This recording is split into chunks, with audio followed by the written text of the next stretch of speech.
પાંડેસરામાં ધોરણ 10ના વિદ્યાર્થી પર ચપ્પુ વડે હુમલો થયો છે। સ્કૂલમાં એન્યુઅલ ફંક્શન દરમિયાન વિદ્યાર્થીઓ વચ્ચે થયેલા વિવાદે ગંભીર સ્વરૂપ ધારણ કર્યું છે। તો નાચવા બાબતે થયેલી માથાકૂટ બાદ 4 વિદ્યાર્થીઓએ મળીને ધોરણ 10માં અભ્યાસ કરતા વિદ્યાર્થી પર ચપ્પુથી હુમલો કરતા સમગ્ર વિસ્તારમાં ચકચાર મચી ગઈ।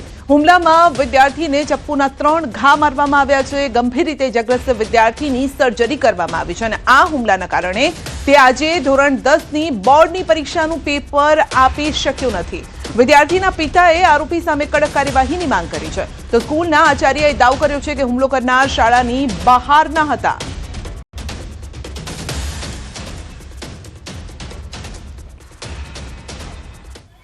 वहाँ दूसरे बच्चों में धक्का मुक्की हुआ। मेरा लड़का बोला धक्का मुक्की मत करो, कुछ ऐसा बहसबाजी हुई और उसमें सर टीचर लोग देखे होंगे। उस लड़के को ऑफिस में बुलाए, उसको क्या बोले क्या नहीं बोले। लड़का बाहर निकला और मेरे लड़के को धमकी दिया, तू बाहर निकल, तेरे को देखता हूँ। बाहर गेट के निकला जब वो, तो हाथापाई चालू कर दिए। इसको मालूम नहीं था कि वो चाकू लेके आए हैं। ये भी पलटवार में हाथापाई किया। उसके बाद वो पीछे से दूसरा कोई चौथा या पांचवा लड़का था, वो पीछे से चाकू मारना चालू कर दिया। छोकराने स्कूल में एलाउड पण नतुं आववानुं, छतां पण ए लोकोए बहारनी साइड थी स्कूलनी बहार आ घटनाक्रम घट्यो छे।